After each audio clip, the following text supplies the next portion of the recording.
नमो तस्स भगवतो अरहतो सम्मा संबुद्धस्स। नमो तस्स भगवतो अरहतो सम्मा संबुद्धस्स। नमो तस्स भगवतो अरहतो सम्मा संबुद्धस्स। अनेक जाति संसारा संधाविस्स अनिबसं कहकारंगवे संतु दुःखा जाति पुनः पुनः गहकारक जिठ्ठोसी पुनगे हन काहसी सब बातें भासुका भग्गा गहकूटं विसंकतं विसांखारगतं चित्तं तन्हांखयं अज्जगा। भगवान बुद्धांचे बोधिप्राप्तीनंतरचे पहिले उद्गार, याला उदान म्हटलं जातं. दीपक सरांनी याच्यावरती फार सुंदर प्रवचन मागे घेतलेला आहे. याचा अर्थ देखील आपल्या सगळ्यांना माहिती आहे की अनेक जन्मापासून या संसारामध्ये मी भटकत होतो. दुःखदायक संसारामध्ये माझा पुन्हा पुन्हा जन्म होत होता आणि हे घर बनवण्याला मी पाहिले. घर बनवण्याचं साहित्य आहे ते मी फेकून दिलंय, तोडून टाकलंय, जाळून टाकलेलं आहे आणि माझा पुन्हा जन्म होणार नाही. विसंखारगतं चित्तं तन्हा खयामज्जगा. म्हणजे जे संस्कार आहेत, संखार आहेत, ते पूर्णपणे नष्ट झालेले आहेत, नष्ट केलेले आहेत. तन्हा खयं अज्जगा.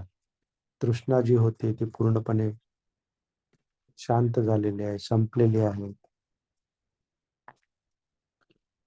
तर अशा प्रकारे सरांनी आपल्याला कशा प्रकारे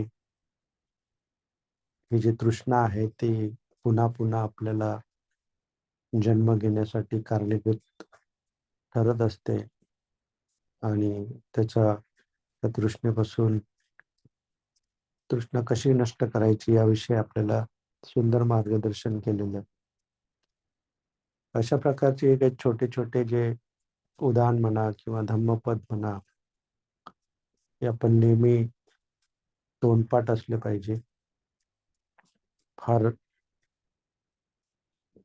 त्याचा चांगला अर्थ असतो आणि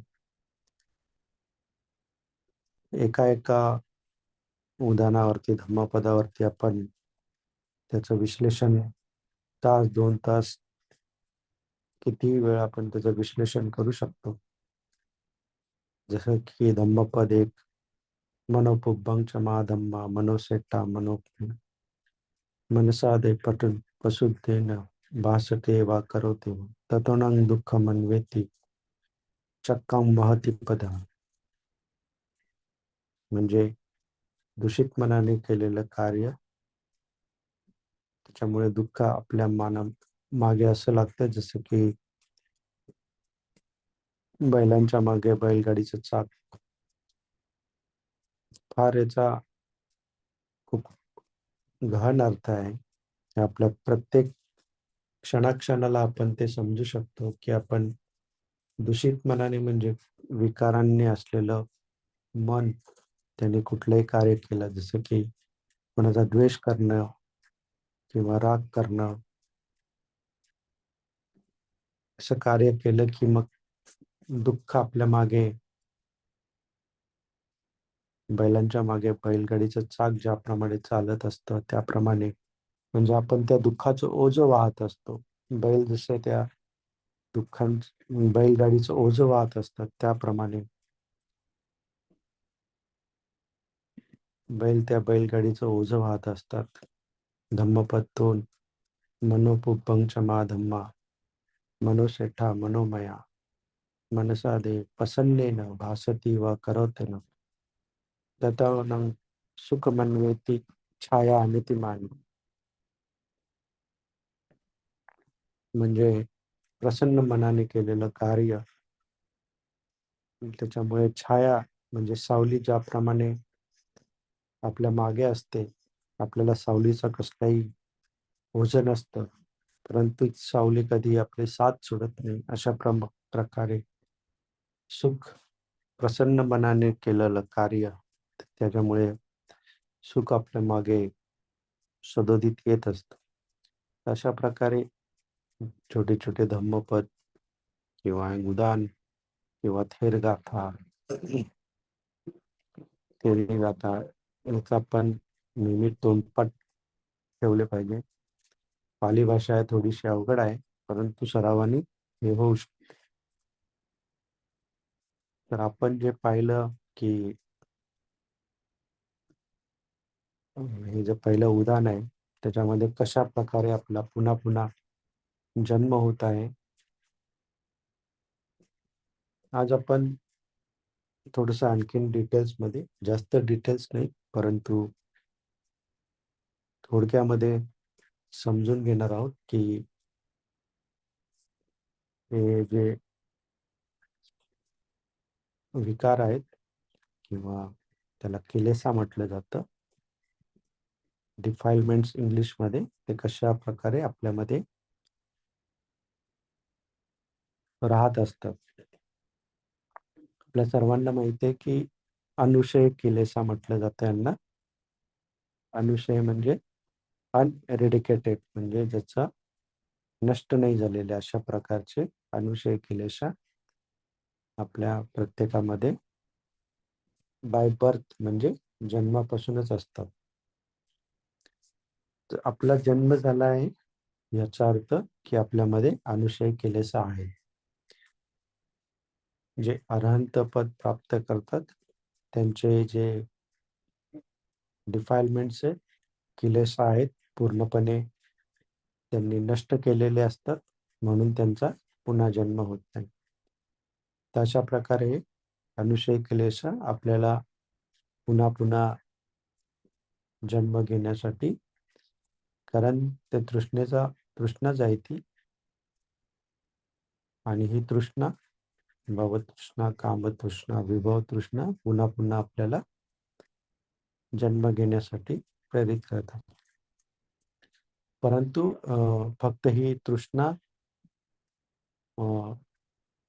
या तृष्णेमुळे आपला जन्म होत नाही, तर त्यासोबतच तृष्णेसोबतच कुशल कर्म देखील आवश्यक आहे.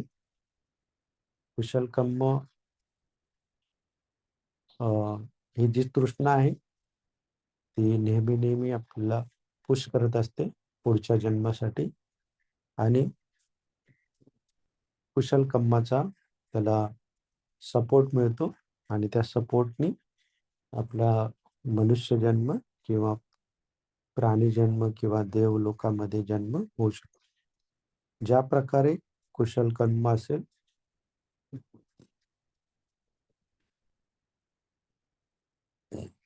खूप पॉवरफुल स्ट्रॉंग कुशल कर्म असेल तर आपला सुगतीमध्ये चांगल्या ठिकाणी जन्म होतो. जर मध्यम असेल तर मनुष्य जन्म, आणि खूप वीक असेल तर अपाय लोक किंवा प्राणी लोकांमध्ये. अशा प्रकारे तृष्णेला सपोर्ट करून कर्माच्या सपोर्टमुळे आपला पुन्हा जन्म होतो. ही तृष्णा देखील जेव्हा आपण मृत्यूच्या क्षणी कुठल्याही प्रकारे आपल्यामध्ये ती उत्पन्न होऊ शकते. तर हे जे याला पालीमध्ये अनुशय केलेशा म्हटले जातात. आता आपण पाहतो की आपण काही काही लोक बरेच वर्ष ध्यान करत आहेत. आता जे आपलं सेशन झालं तर 3 वर्षापासून आपण ध्यान करत आहोत. काही लोक आधीपासून ध्यान करत आहेत 10 वर्ष, 12 वर्ष. तर आपण पाहतो की आपला जो स्वभाव असतो आधी, जो ध्यान करण्याच्या आधी किंवा धम्माचा अभ्यास करण्याच्या आधी जो आपला स्वभाव होता, त्याच्यामध्ये खूप फरक पडलेला आहे. फरक इन द सेन्स की आपण पूर्वी पटकन आपल्याला राग यायचा, तर आता तशा प्रकारे आपल्याला राग येत नाही. किंवा पूर्वी आपण पटकन एखाद्याविषयी मनामध्ये द्वेष उत्पन्न व्हायचा, तर आता तशा प्रकारे होत नाही. तर हे जे आहे ते आपले जे अनुशयिक केलेस आहेत, जे स्थूल असतात, त्यांचं आपण वर आपल्या साधनेमुळे म्हणा किंवा शीलपालनामुळे म्हणा, आपण त्यांचं थोडंसं त्यांना सप्रेस केलेलं आहे, दाबून ठेवलेलं आहे. आपण त्यांना बाहेर येऊ देत नाहीये. परंतु तरीही आपल्यामध्ये ते आहेत. अ, त्याला म्हणतात अनुशय, म्हणजे ज्यांचं आपण पूर्णपणे नष्ट केले नाही.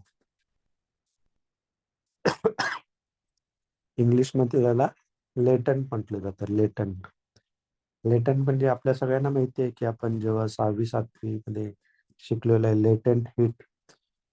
तर लेटेंट हीट म्हणजे काय, की जेव्हा आपण एखादा प्रयोग करतो आणि प्रयोगासाठी एखादं पाण्याचं भांड, त्यामध्ये पाणी आहे आणि ते त्याला खाली ज्वाळा दिलेली आहे, स्टोव्हवरती वगैरे ठेवलेला आहे आणि त्या पाण्यामध्ये तापमापक म्हणजे थर्मामीटर आहे. तर जसं आपण त्याला तापवण्यासाठी सुरू करतो, तर त्या पाण्याचं टेम्परेचर वाढायला लागतं. 30 डिग्री, 40 डिग्री, 50 डिग्री अशा प्रकारे जसं आपण त्याला हीट देऊ त्याप्रमाणे ते पाण्याचं टेम्परेचर वाढत जातं. जेव्हा पाण्याचं तापमान 100 डिग्रीपर्यंत जातं, तर त्यानंतर पाणी उकळायला सुरू होतं आणि थर्मामीटरवरती 100च्या पुढे थर्मामीटर जात नाही. तरी पण आपण त्याला आग देतच असतो. तर मग जेव्हा आपण पाणी तापवायला सुरू केलं, तेव्हा त्याच्या पाण्याचं टेम्परेचर वाढायला लागलं. म्हणजे जे उष्णता आहे, ती दृश्य स्वरूपात आपल्याला तिथे दिसायला लागली. कशाप्रकारे? की पाण्याचं जे तापमान आहे ते वाढायला लागलं.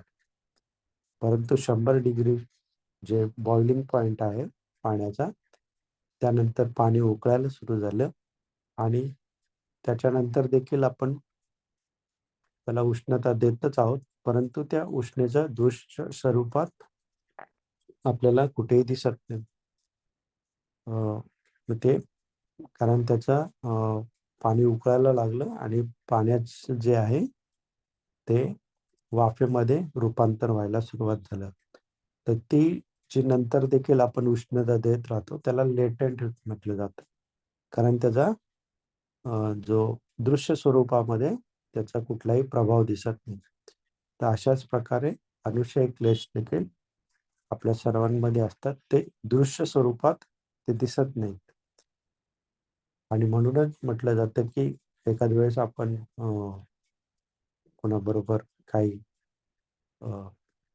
गोष्ट झाली आपली आणि जर तो व्यक्ती तशाच प्रकारची कृती करत राहिला, तर आपण त्याला म्हणतो की बघ आता बस कर, नाहीतर मला राग येईल.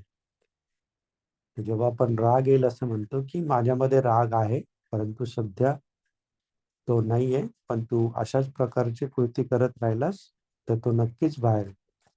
तर अशा प्रकारे ते अनुशय जे आहेत ते दाबलेले असतात, सप्रेस असतात आणि कुठलीही अशी गोष्ट घडली की ते पटकन एकदम उफाळून बाहेर येत असतात. तर हे जे अनुशयी केलेस आहेत, हे वेगवेगळ्या स्टेजेसमध्ये येत असतात, उत्पन्न होत असतात. तर पहिलं जे आहे त्याला अपहिन्न अपहिन्न किलेसा म्हटलं जातं. अपहिन्न म्हणजे अप प्लस पहिन म्हणजे ज्यांना आपण त्याग केलेला नाही. अनअबॅन्डन्ड लेटंट टेंडन्सीज त्याला म्हटलं जातं अपहिन्न. दुसरं जे आहे ते परिउत्थान. परिउत्थान म्हणजे ऑब्सेसिव्ह. ऑब्सेसिव्ह म्हणजे ज्यांनी आपल्या मनामध्ये घर करून घेतलंय किंवा आपण त्या अ, क्लेशामध्ये गुंतलेलो आहोत. आणि जे तिसरं जे आहे त्याला वितिकम्म म्हटलं जातं. वितिकम्म म्हणजे ट्रान्सग्रेशन, म्हणजे ते आता मर्यादेचं उल्लंघन करणार आहे, दिसणार आहेत किंवा ते सरफेस वरती येणार आहेत. तर आपण जे मागे इम्पॉर्टन्स ऑफ व्हर्च्यू मध्ये पाहिलंय की कशा प्रकारे आपण शीलांचं जेव्हा पालन करत असतो तेव्हा शील पालनामध्ये शील पालनामुळे आपल्याकडून अवितिकम्म होत नाही. म्हणजे आपण जे हे जे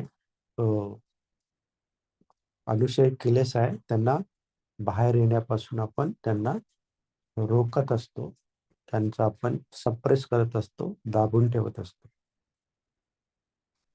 तर अशा प्रकारे हे 3 प्रकारचे अनुषय केलेस. तर हे आपली जी माइंडची जो प्रवाह आहे तो नेहमी सुरूच असतो. एक माइंड उत्पन्न होतं, एक ते नष्ट होतं, पुन्हा दुसरं उत्पन्न होतं, नष्ट होतं. अशा प्रकारे उत्पन्न होणं, नष्ट होणं ही क्रिया नेहमी चालूच असते. आणि आपल्या मनाला एक व्यवहारिक म्हटलं जातं. एक व्यवहारिक म्हणजे एका वेळी एकाच प्रकारचे चित्त आपल्या मनामध्ये उत्पन्न होऊ शकते. म्हणजे एकतर ते होलसम असेल, कुशल असेल, किंवा ते अनहोलसम असेल, अकुशल असेल. एका वेळी 2 माइंड आपल्यामध्ये उत्पन्न, एका वेळी 2 चित्त आपल्यामध्ये उत्पन्न होऊ शकत नाही. बुद्धिझम मध्ये काही दुसरे ट्रेडिशन्स आहेत त्याच्यामध्ये एका वेळी 2 चित्त म्हणजे कुशल अकुशल एका वेळी उत्पन्न होतात आणि जे प्रभावी असेल ते मॅनिफेस्ट होतं, म्हणजे प्रकट होतं असं मानलं जातं. परंतु जे आपलं थेरवाद ट्रेडिशन आहे त्याच्यामध्ये फक्त एका वेळी एकच चित्त उत्पन्न होतं.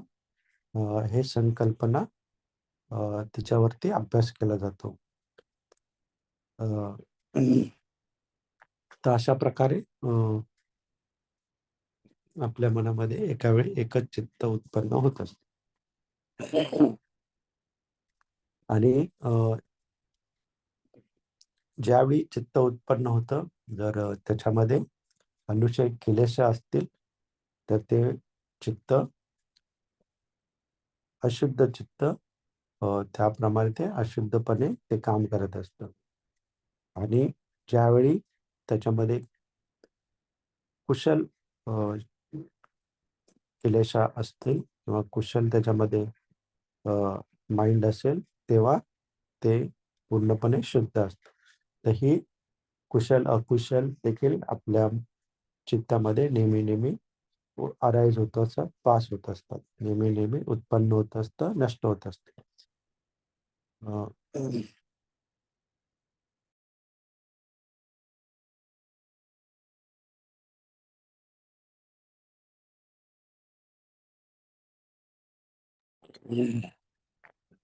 तर हे जे अनुषय केलंस आहेत ते आपलं माइंड आहे, चित्त आहे, त्याला प्रदूषित करत असतात. आणि त्याच्या प्रदूषित केल्यामुळे आपल्याकडून चुकीच्या गोष्टी घडतात आणि चुकीच्या गोष्टी घडल्यामुळे आपण आपल्याला दुःख होत असतं. जसं की राग येणे किंवा द्वेष उत्पन्न होत. तर राग आणि द्वेषामुळे आपल्या आपल्याला दुःख होत असतं. त्याच वेळी जर आपल्यामध्ये कुशल चित्त उत्पन्न झालं तर ते आपल्याला सुखकारक असते. आपल्याला त्यामुळे चांगलं वाटत असते. तर हेच म्हणून धम्मपद 1 आणि धम्मपद 2 चा उल्लेख करण्याचा उद्देश तोच आहे की दूषित मनाने कार्य केलं तर दुःख आपल्या मागे बैलांच्या मागे ज्याप्रमाणे बैलगाडीचे चाक, त्याप्रमाणे दुःख आपल्या मागे, आणि प्रसन्न मनाने म्हणजे शुद्ध मनाने एखादं कार्य केलं तर सुख आपल्या मागे जशी आपली छाया असते, सावली असते, त्याप्रमाणे आपल्या मागे सुख येत असते. तर अशा प्रकारे हे अनुशयी केल्यास आपलं मन दूषित करत असतात आणि त्या दूषित मनामुळे आपल्याकडून चुकीची कार्य होत असतात. तर जेव्हा जेव्हा अनहोलसम किंवा अकुशल अनुशय केल्यास आपल्यामध्ये उत्पन्न होत असतात, तर ते उत्पन्न होण्याची जी क्रिया आहे ती एकदम ते उत्पन्न होत नाही.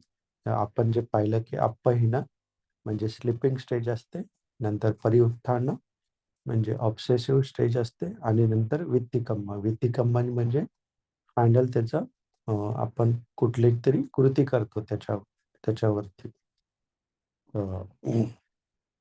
तर याच्यासाठी भगवान बुद्ध एक फार सुंदर उदाहरण देतात. आपल्या सर्वांना माहिती आहे की मुंग्यांचं वारुळ असतं, आणि त्या वारुळामध्ये कारण ती एक रेडीमेड जागा असते, त्याच्यामध्ये साप राहत असतात. तिथे थंड लागत असतं त्यामुळे, आणि त्यांना ते सेफ पण वाटत असतं. तर अशाच एखाद्या वारुळामध्ये साप आहे, तो झोपलेला आहे, आणि तो झोपलेला आहे म्हणजे अपहीन केलेसा म्हणजे स्लीपिंग, म्हणजे आपले अनुशय क्लेश आहे ते झोपलेलं आहे.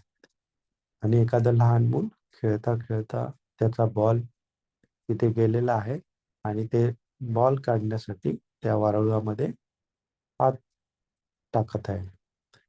तर जेव्हा तो हात त्या सापाला त्याचा हाताचा स्पर्श होतो, तेव्हा ते परिउत्थान परिउत्थान म्हणजे अनुशय केलेस आहेत ते त्यांचं ऑब्सेसिव्ह स्टेजमध्ये आलेले आहेत. तो साप जागृत झालेला आहे, आणि जेव्हा तो जागृत झाला आणि त्यांनी पाहिला की हात त्याच्याकडे येत आहे, आणि तो हात पाहून त्यांनी लगेच त्याच्यावरती दंश केलेला आहे, त्याला चावा घेतलेला आहे, म्हणजे त्यांनी व्यतिकम्म केलेला आहे. तर अशा प्रकारे साप झोपलेला आहे, नंतर त्या मुलाच्या हात हात हात लागून त्याची झोप मोडलेली आहे, नंतर त्यांनी धोका आहे म्हणून दंश केलेला आहे. तशा प्रकारे अपहीन, परिउत्थान आणि व्यतिकम्म. तर आपल्यासोबत देखील असंच होत असतं.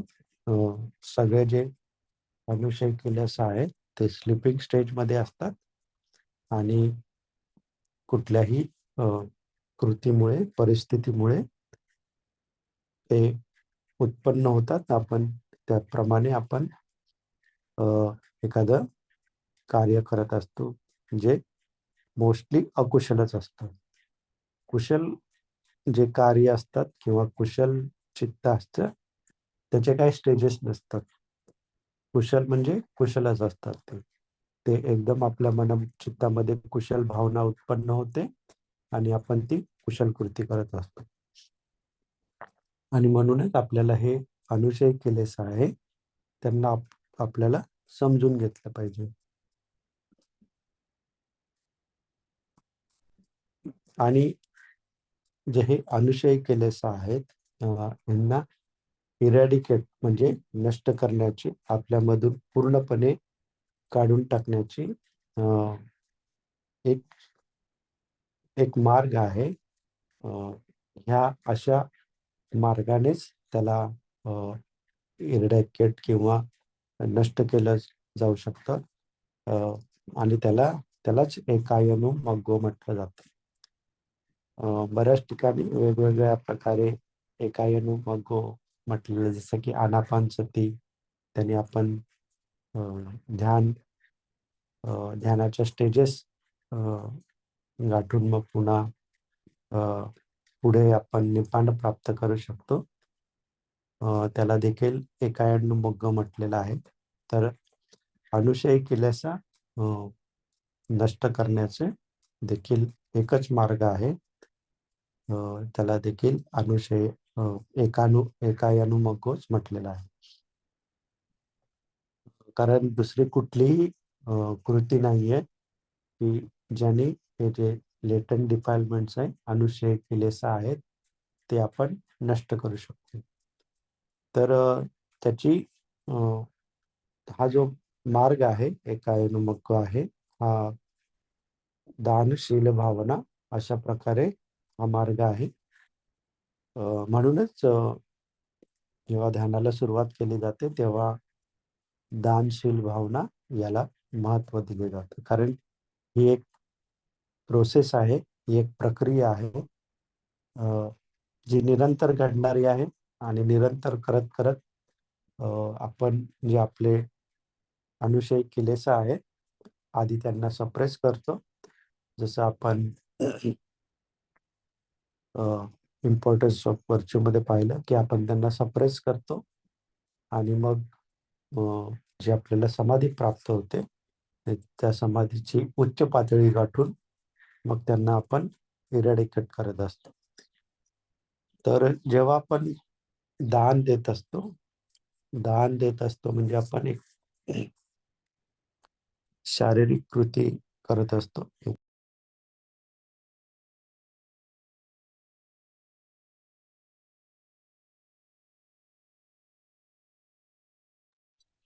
शारीरिक कृती करत असतो, परंतु चित्तामध्ये कुशल चित्त उत्पन्न होतं. कुशल चित्तामध्ये इच्छा उत्पन्न होते की आपण दान द्यावं. तर जेव्हा आपल्या मनामध्ये कुशल चित्त उत्पन्न होतं, कुशल चित्त उत्पन्न होणे म्हणजे काय? अलोभ. अलोभ म्हणजे ज्याच्यामध्ये कसल्याही प्रकारचा लोभ नाही. आपण नेहमी जे आपल्या चित्तामध्ये लोभाचे चित्त उत्पन्न होत असतं, आपली जी टेंडन्सी आहे, आपली जी संग्रह करण्याची वृत्ती आहे, प्रत्येक गोष्ट जमा करून ठेवायची जी आपली वृत्ती आहे, त्याच्या विपरीत अलोभाची अलोभ चित्त आपल्यामध्ये उत्पन्न होतं आणि आपण दान करत असतो.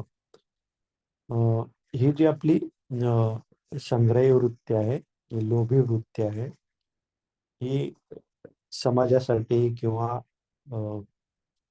देशासाठी किंवा राष्ट्रासाठी हानिकारक नाही आहे.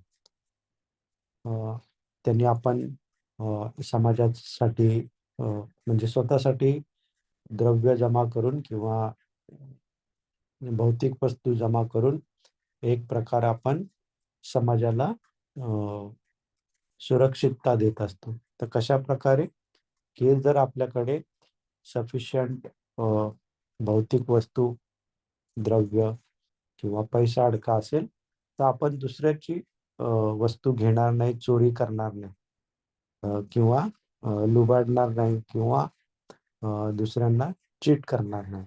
तर अशा प्रकारे ह्या लोभी वृत्तीमुळे आपण एक प्रकारे समाजाला सुरक्षित करत असतो. परंतु त्याच वेळी ह्या लोभी वृत्तीमुळे आपण स्वतःच नुकसान करून घेत असतो.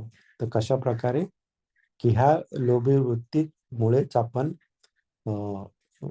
अननेसेसरी जेवढं आपल्याला आवश्यक आहे त्यापेक्षा जास्त जमा करण्याची आपली प्रवृत्ती होत असते.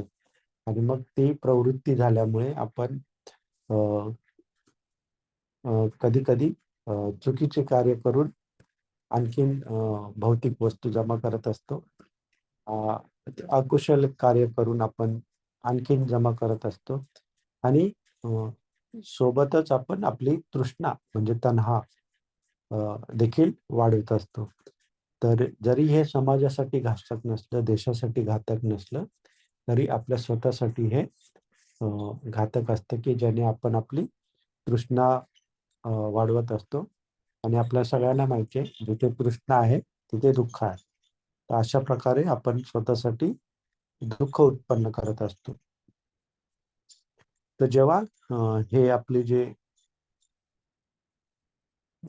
लोभयुक्त चित्त आहे, काही कारणासाठी ते सप्रेस होतं आणि त्या जागी अलोभ चित्त उत्पन्न होतं आणि आपल्यामध्ये दान देण्याची इच्छा उत्पन्न होते. तर अशा प्रकारे म्हणूनच म्हटलं जातं की अ, दान करणं खूप आवश्यक आहे. दान केल्यामुळे अ, आपले जरी भौतिक वस्तू किंवा भौतिक आपला पैसा अडका आपण आप आपल्यापासून जात असला, जे आपली लोकीय याच्यामध्ये आपलं जर नुकसान जरी होत असलं, तरी अ, एक अलोभवालं चित्त आपल्यामध्ये उत्पन्न होत असतं. आणि वारंवार जर अलोभ चित्त आपल्यामध्ये उत्पन्न होत असेल, तर त्या चित्तामुळे आपला लाभ होत असतं. तो जो सुख आपल्याला प्राप्त होत असतं, त्या सुखाची तुलना इतर कुठल्याही सुखाशी केली जाऊ शकत नाही. तर म्हणूनच हे अकुशल चित्ताऐवजी कुशल चित्त उत्पन्न होणं हे आपल्यासाठी खूप सुखकारक असतं. म्हणूनच आपण दान देताना जी आपली भावना पाहिजे, ती म्हणजे कुशल भावना असली पाहिजे. अ, बऱ्याचदा असं होत असतं की एखादं दान झाल्याच्या नंतर आपल्याला वाटतं की अरे उगाच मी दान केलं, त्याची आवश्यकता नसते. परंतु त्याचा फार काही तोटा होत नाही त्या गोष्टीने. कारण जेव्हा आपण दान देताना जी आपली अ, अ, जे चित्त असतं ते प्युअर असतं, त्यामुळे त्याचे आपल्याला लाभ होत असतात. परंतु अ, जेव्हा आपल्याला त्या गोष्टीचा रिमोर्स किंवा पश्चाताप होतो, त्यामुळे देखील काही अ, विपाक होत असतात. त्याच्यासाठी एक छोटीशी गोष्ट आहे, थोडंसं विषयांतर आहे, परंतु अ, ते समजणं आवश्यक आहे. तर एकदा प्रसेनजित राजा भगवान बुद्धांकडे आले.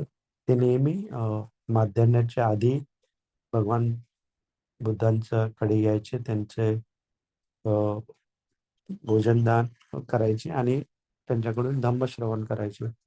परंतु एकदा त्यांना यायला खूपच उशीर झाला. तर भगवान बुद्धांनी आल्यावरती विचारलं, की "राजन, तुम्ही आज फार उशिरा आलात." तेव्हा राजा प्रसन्नजित म्हणतात, की नगरामध्ये एक श्रेष्ठी होते, तर त्यांचा मृत्यू झाला.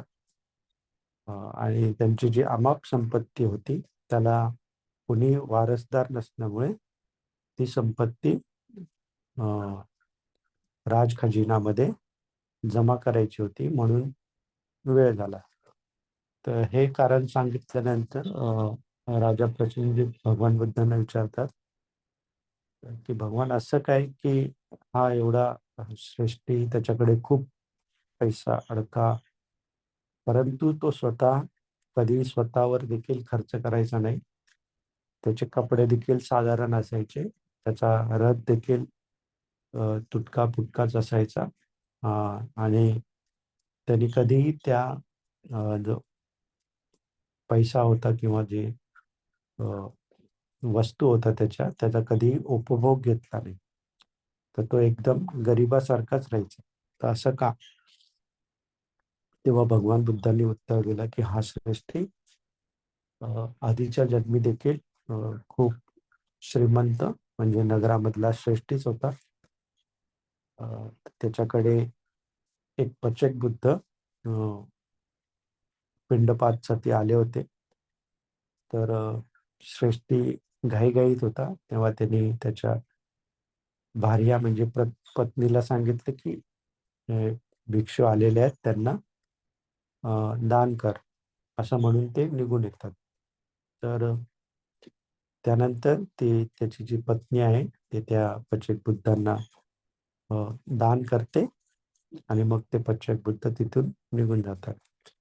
तर निघून गेल्यावरती हा जो श्रेष्ठी होता तो पुन्हा आपल्या घराकडे येत असताना त्या पचक बुद्धांना पाहतो आणि त्यांच्या जे भिक्षापात्र आहे त्याच्यामध्ये त्यांना ते भात दिसतो आणि तो भात दिसल्यावरती त्यांच्या मनामध्ये विचार उत्पन्न होतो की अ, इतका भात जर मी दुसऱ्या मजुराला दिला असता तर त्याच्याकडून मी भरपूर कष्टाचं काम करून घेतलं असतं.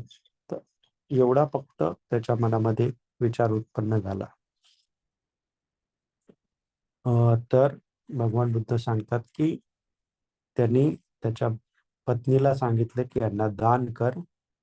त्या दानाच्या पुण्यावरती त्यांना इतकं ऐश्वर्य प्राप्त झालं.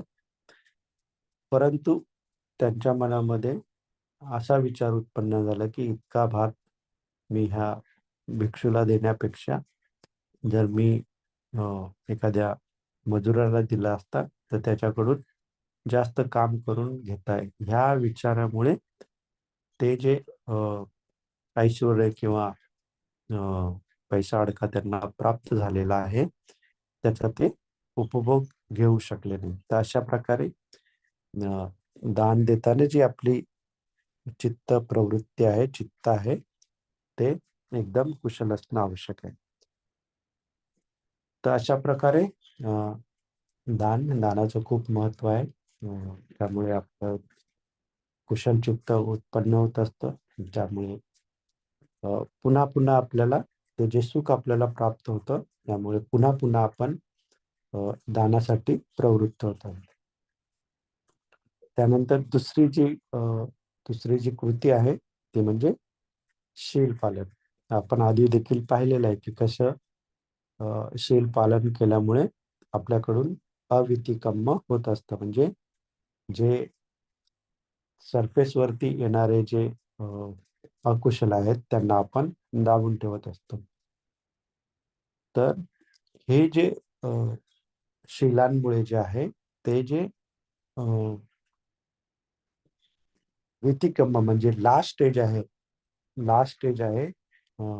जे अनुशय केल्यास त्यांना बाहेर यायची जी लास्ट स्टेज आहे ते आपण दाबून ठेवू शकतो. परंतु पहिली आणि दुसरी तिथे होतच असते. ते आपण जाणवू शकतो की आपण आपल्या मनामध्ये एखादे विचार उत्पन्न होतात म्हणजे ते अपहिन्न किंवा परिउत्थान हे होतच असतं. तर त्याच्यासाठी भावना केली जाते. तर भावना करणं म्हणजे काय? भावना म्हणजे दोन गोष्टी येतात त्याच्यामध्ये. एक तर सती आणि दुसरं समाधी. तर सती म्हणजे माइंडफुलनेसनेस आपण माइंडफुल राहतो. आपण आपले विचार पाहू शकतो की हे कुशल आहे आणि त्यापासून विरक्त राहू शकतो. आणि समाधी म्हणजे त्याचे देखील दोन भाग आहेत. एक समत भावना आणि एक विपස්සना भावना. समत भावना म्हणजे ट्रँक्युलिटी ऑफ माइंड, म्हणजे ज्याच्यामध्ये आपण मनाला शांत करत असतो, स्थिर करत असतो. जसं आपण शरीराला स्थिर करतो, शरीराला स्थिर केल्यावरती आपण चित्ताला स्थिर करू शकतो. तर अशा प्रकारे आपण आपल्यामध्ये समत भावना अ, करत असतो आणि समत भावना एक सर्टन लेवलवरती आपण जेव्हा समत भावना प्राप्त करतो त्यानंतर आपण विपස්සना भावना करू शकतो. विपස්සना भावना म्हणजे अ, प्रत्यक्षपणे जे अनुशय केलेस आहेत त्यांना आपण पाहू शकतो. ते कुठल्या कारणामुळे उत्पन्न झालेले आहेत ते कारण आपण पाहू शकतो आणि कारण पाहिल्यामुळे अनुशय केलेस पाहिल्यामुळे ते आपोआपच आपल्यामध्ये नष्ट नष्ट होतात. तर ह्यालाच दर्शनं पाहणं म्हणतात की दर्शनाने किंवा त्याच्या पाहिल्यामुळे त्याचा आपण त्याग करू शकतो किंवा त्याला आपण नष्ट करू शकतो. तर ह्या सगळ्या ज्या गोष्टी आहेत त्या स्टेप बाय स्टेप केल्या जातात. जसं शील पालन आधी केलं जातं. शील पालन एक आधार बनवतं, एक बाउंड्री बनवतं, ज्याच्यामुळे आपले जे कृती आहेत त्या कृती त्या बाउंड्रीच्या आतच असतात. कसल्याही प्रकारे शील आपल्याकडून भंग होणार नाही याची आपण काळजी घेतो. म्हणजे काय करतो की जे अनुशय केलेस आहेत त्यांना डोकं वर काढू न देण्याची संधी आपण डोकं वर काढण्याची संधी आपण देत नाही. आणि मग नंतर आपण समतभावना करतो. समतभावनेमध्ये आपण त्याचे विचार देखील अनुशय केलेसा म्हणजे अकुशल विचार देखील आपल्या मनामध्ये येणार नाहीत. अशा प्रकारे आपलं चित्त डेव्हलप करतो, विकसित करतो आणि त्यानंतर विपश्यना भावनामध्ये ते प्रत्यक्षपणे आपण पाहतो की कशा प्रकारे तेवढा स्टिलनेस आपण प्राप्त केलेला असतो की कशा प्रकारे अकुशल चित्त उत्पन्न होत असतं, त्याचं कारण काय आहे आणि हे पाहिल्यामुळे मग आपण त्यांना त्याचा आपण त्याग करत असतो. कारण आपल्याला माहिती पडतं की याच्यामुळे दुःख उत्पन्न होत आहे, याच्यामुळे मला त्रास होत आहे, याच्यामुळे माझा पुन्हा पुन्हा जन्म होत आहे. तर अशा प्रकारे आपण अकुशल अनुशय केलेस आहेत त्यांना पाहतो आणि मग त्यांचा आपण त्याग करत असतो. तर ही जी प्रोसेस आहे ही प्रोसेस देखील समजून घेणं खूप आवश्यक आहे. तर आपल्याला माहिती आहे की आपला जेव्हा जन्म झाला, जेव्हा आपण लहान असतो त्याच्या तेव्हा आपल्यामध्ये देखील ह्याच प्रकारचे अनुशय केलेले असतात. भगवान बुद्ध सांगतात की जो कोणी व्यक्ती जन्माला आलेला आहे तो व्यक्ती इच अँड एव्हरी पर्सन हा गरुक कर्म करू शकतो. आपल्या सर्वांना माहिती आहे की गरुक कर्म कुठले आहेत. जसं की माता पित्यांची हत्या करणं, संघामध्ये भेद करणं, बुद्धांचं रक्त काढणं, हे गरुक कर्म म्हटले जातात. आणि गरुक कर्माचा जो प्रभाव असतो तो एकदम खालचा जो नर्क आहे तो अनंत काळासाठी तो नर्क प्राप्त होत आहे. तर भगवान बुद्ध म्हणतात की जितके मनुष्य जन्माला आलेले आहेत त्यांच्यामध्ये इतके अनुशय केलेस आहे की प्रत्येक जण हा गरुक कर्म करू शकतो. पण ते सगळं कशावरती डिपेंड आहे, त्या व्यक्तीची किंवा त्या मनुष्याची जाणीव किती आहे किंवा त्याची एखादं लहान मूल जन्मल्या कुठलंही गरुक कर्म करू शकत नाही, कारण त्याच्यामध्ये तेवढी मानसिक प्रगल्भता नाहीये. त्याला कळत नाही की कुठल्या कृती करणं, कृती ते करू शकत नाही कारण त्याचं चित्त किंवा माइंड तेवढं विकसित नाही. जो त्यापेक्षा जेव्हा ते 10-15 वर्षाचं मूल होतं तेव्हा देखील त्याच्या जे थिंकिंग असते, माइंड जे असते त्याच्यामध्ये छोटे छोटेच अकुशल असतात जे जास्त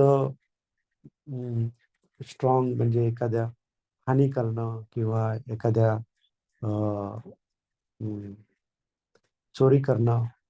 लहान मुलामध्ये चोरी करण्याची थोडीशी प्रवृत्ती असते, परंतु फक्त लोभासाठी एखादी वस्तू हवी असते म्हणून ते चोरी करत असतं. परंतु फार स्वतःच्या लाभाकरता किंवा कुणाचं नुकसान व्हावं म्हणून अशा प्रकारचे चित्त त्याच्यामध्ये डेव्हलप झालेलं नसतं. परंतु एक जो पूर्ण पुरुष असतो, 30-40 वर्षाचा जो पुरुष असतो त्याला त्याच्यामध्ये एवढी मॅच्युरिटी आलेली असते, त्याला कळत असतं की आपलं चांगलं काय वाईट काय, तरी देखील त्याच्याकडून ते गरज होऊ शकतं.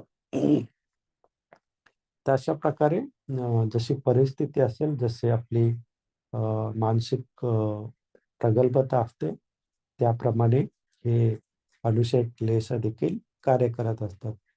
परंतु प्रत्येक जन्मापासून प्रत्येक जीवामध्ये हे अनुशय क्लेश असतात.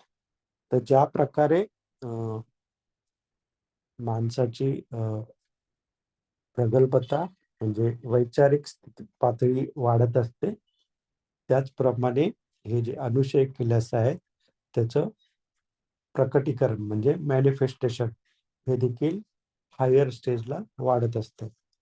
परंतु त्याचं जे मूळ आहे ते तेवढंच असतं. म्हणजे अनुशय क्लेशा जे लहानपणी जे असतात ते तेवढेच असतात, परंतु त्याचं प्रकटीकरण हलक्या लेव्हलमध्ये होत असतं.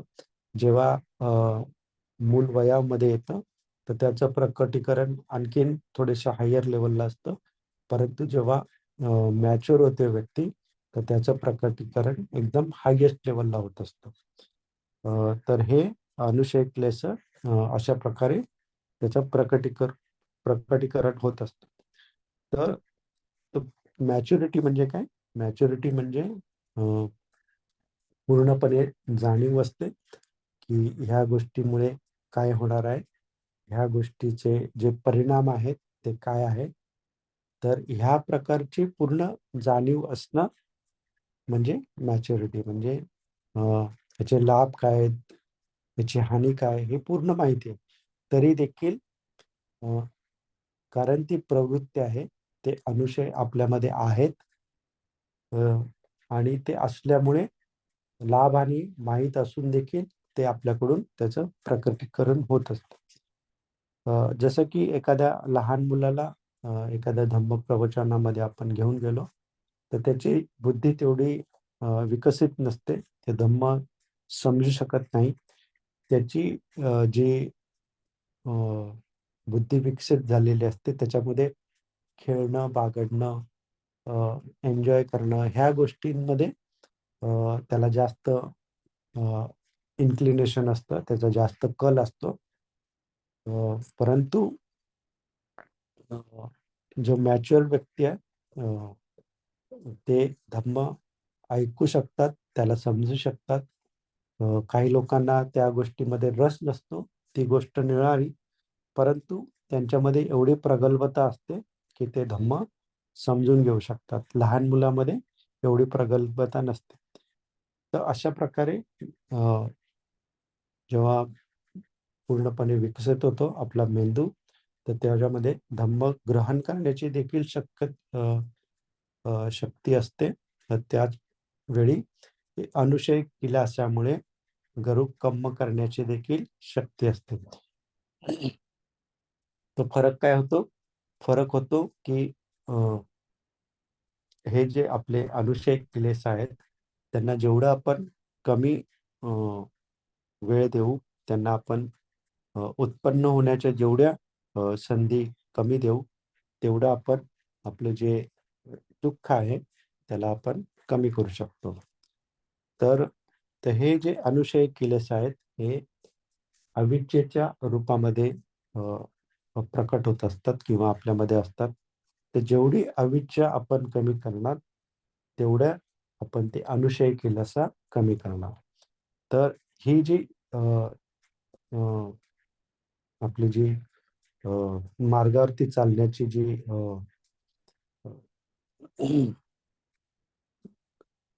सुरुवात आहे, ही शीलांपासून दानशील पासून सुरू होऊन ती भावनापर्यंत म्हणजे समभावना आणि विपश्यना भावनापर्यंत येऊन पोहोचते.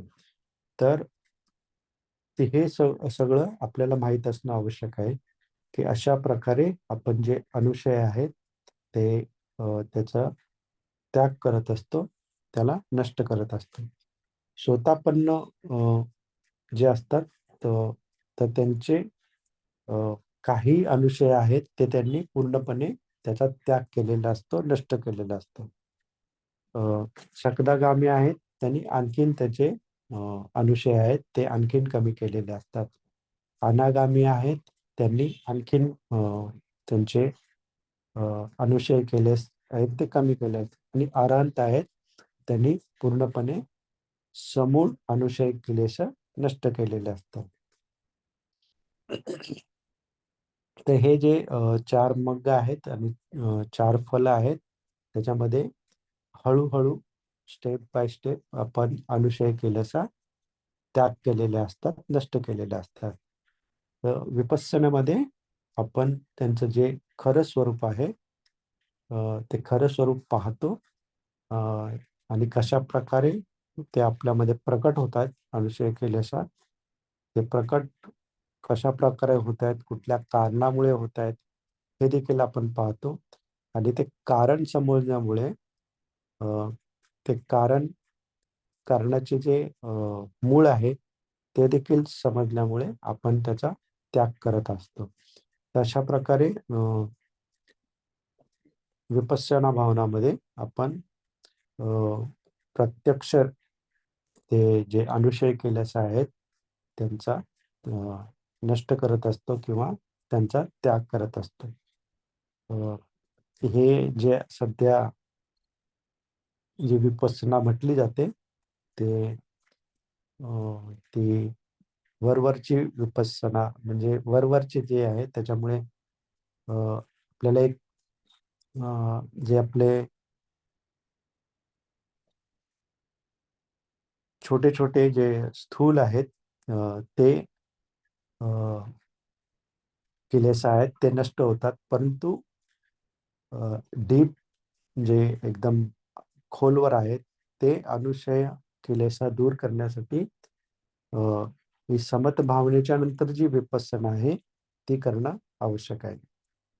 तर हे अनुशय क्लेशा आणि त्यांच्या ज्या स्टेजेस आहेत कशा प्रकारे आपल्या चित्तामध्ये उत्पन्न होत असतात, कसे त्याचं मूळ आहे, हे पाहणं म्हणजे आपल्यामध्ये विस्डम म्हणजे प्रज्ञा उत्पन्न होते. तर हे सर्व जी प्रोसेस आहे ती प्रज्ञा उत्पन्न करण्यासाठी, प्रज्ञा विकसित करण्यासाठी आपण करत असतो. तर ही प्रज्ञा विकसित करत असताना प्रज्ञा काही एकदम अशी आपल्यासमोर उत्पन्न होत नाही. ही एक ग्रॅज्युअल प्रोसेस आहे. छोट्या-छोट्या गोष्टींमधून आपल्याला शिकायचं आहे, धडा घ्यायचा आहे, की आधी आपण पाहिलं की कशाप्रकारे आपलं चित्त चंचल आहे. 2 मिनिटासाठी देखील ते श्वासावरती राहू शकत नाही. मग आपल्याला समजलं की एवढं चंचल आहे मन. मग त्याला काबूमध्ये करण्यासाठी किंवा त्याला एकाग्र करण्यासाठी आपल्याला शीलाचे देखील सहाय्य घ्यावं लागतं. शील पालन करतो, मग ते आणखीन शांत होतं. तर हे सगळे प्रज्ञा आहे. प्रज्ञा आपल्यामध्ये विकसित होत असते. ही कमी लेव्हलची प्रज्ञा असते. पण जसं-जसं आपण ध्यान करतो, चार ध्याना प्राप्त करतो. त्यानंतर कसिना प्राप्त करतो. त्यानंतर अरूप ध्यान प्राप्त करतो. तर ही जी प्रज्ञा आहे, हिची लेव्हल वाढत जाते. आणि मग त्यानंतर विपश्यना भावना केली जाते, ध्यान केलं जातं. आणि त्याच्यामध्ये जी हायर लेव्हलची जी विस्डम आहे, प्रज्ञा आहे, ती आपल्यामध्ये विकसित होत असते. तर ही सगळी जी प्रोसेस आहे ती ग्रॅज्युअल आहे. क्रमाक्रमानेच ह्या गोष्टी होत असतात, केल्या जातात. एकदम कुणालाही बोधी किंवा प्रज्ञा उत्पन्न होत नाही. आपल्या सर्वांना माहिती आहे भगवान बुद्धांना पण 4 असंख्य कल्प आणि 1 महाकल्प लागलं होतं, की त्यांना या सगळ्या त्यांना तर सम्यक संबुद्धची बोधी प्राप्त करायची होती. सम्यक संबुद्ध म्हणजे की जे स्वतःच्या ज्ञानाने बुद्ध झालेले आहेत. त्यामुळे त्यांना इतक्या इतका वेळ त्यांना अ, त्याच्यासाठी द्यावा लागला. परंतु आपल्याला अ, भगवान बुद्धांनी ज्ञान दिलेलं आहे, मार्ग सांगितले आहे. त्यामुळे आपल्याला अ, इतका वेळ द्यायची आवश्यकता नाही. परंतु अ, हे जे ग्रॅज्युअल प्रोसेस आहे, ती आपल्याला करत राहावी लागेल आणि करता-करता आपण अ, ह्या ज्या वेगवेगळ्या स्टेजेस आहेत, या वेगवेगळ्या स्टेजेस पार करत-करत जी हायर स्टेज आहे, विपश्यना स्टेज आहे, त्याला देखील आपण अ, पोहोचणार आहोत. परंतु त्याच्यासाठी इथून सुरुवात करणं आवश्यक आहे. ही सुरुवात आपण केलेली आहे. 3 वर्ष आपण कंटिन्युअस ध्यान करत आहोत आणि अशाच प्रकारे ध्यान करता-करता अ, आपल्याला पुढचे जे देखील स्टेजेस आहेत, ते देखील आपण प्राप्त करणारच आहोत. प्रश्न फक्त कंटिन्यूटी ठेवणं म्हणजे सातत्य राखणं खूप आवश्यक आहे. याच्यासाठी नेहमी-नेहमी म्हटलं जातं, की आपण अ, दिवसभर 2 किंवा 3 आपले सेशन होणं आवश्यक आहे. ज्यावेळी आपली कंटिन्यूटी किंवा ते सातत्य तुटतं, तर पुन्हा आपल्याला नव्याने सुरुवात करावी लागते आणि मग आपला त्याच्यामध्ये वेळ जात असतो. त्यासाठी आपण कंटिन्यूटी ठेवली पाहिजे, सातत्य राखणं आवश्यक आहे. नेहमी-नेहमी ध्यान करणं आवश्यक आहे. अ, शिलांचं पालन देखील आवश्यक आहे. त्याच्यामुळे आपल्या ध्यानामध्ये प्रगती होत असते. अ, आपण गृहस्थ आहोत, अडचणी येत असतात. त्या अडचणी दूर करून आपल्याला साधनेमध्ये सातत्य राखणं आवश्यक आहे. आणि जसं-जसं आपण सातत्य राखत जाऊ, तसं-तसं अ, आपल्या प्रज्ञेमध्ये पण वाढ होत जाते, आपल्या समाधीमध्ये वाढ होत जाते.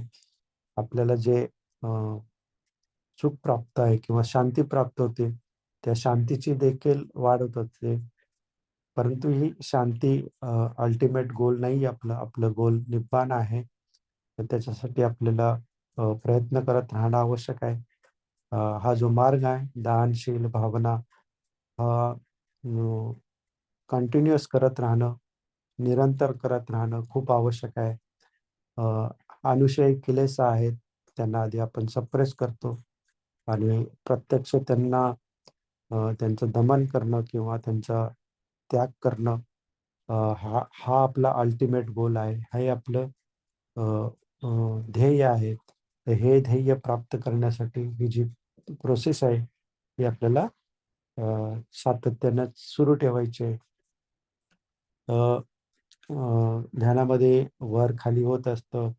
कधी ध्यान लागतं, कधी नाही लागत. त्याची काळजी करायची नाहीये.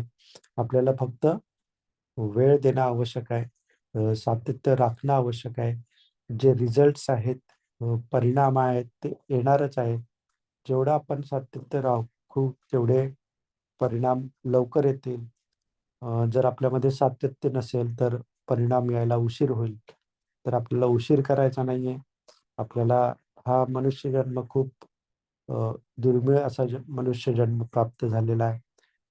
ते ह्या जन्मामध्ये आपल्याला जितकं करता येईल तेवढं आपल्याला करायचं आहे आणि ह्या शिदोरीवरती मग आपल्याला पुढच्या आयुष्यामध्ये अ, अ, पुढच्या स्टेजमध्ये आपल्याला अ, धम्मपालन करण्यासाठी, धम्माचा अभ्यास करण्यासाठी, साधना करण्यासाठी अ, योग्य परिस्थिती किंवा पुढची लेवल आपण त्यावेळी प्राप्त करू शकतो.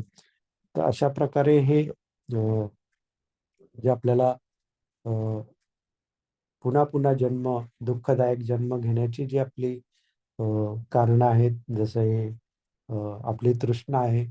तृष्णा कशाप्रकारे अनुशयी म्हणजे अनएरेडिकेटेड म्हणजे ज्याचं आपण नष्ट केलेलं नाही अशा अवस्थेत आहे. तर ही अनएरेडिकेटेड किंवा नष्ट न झालेले जे क्लेश आहेत, ते आपल्याला नष्ट करायचं आपलं ध्येय आहे आणि ते ध्येय जेव्हा आपलं पूर्ण होईल, तेव्हा आपण निब्बाणाला प्राप्त होऊ. तर अशा प्रकारे हा जो आजचा विषय आहे, तो इथेच संपत आहे आणि आपल्या सर्वांचे अनुशय क्लेशा अ, नष्ट होवोत आणि आपल्या सर्वांना निब्बाण प्राप्त हो. अशी सदिच्छा व्यक्त करून हा विषय आज इथेच थांबत आहे. साधू साधू साधू.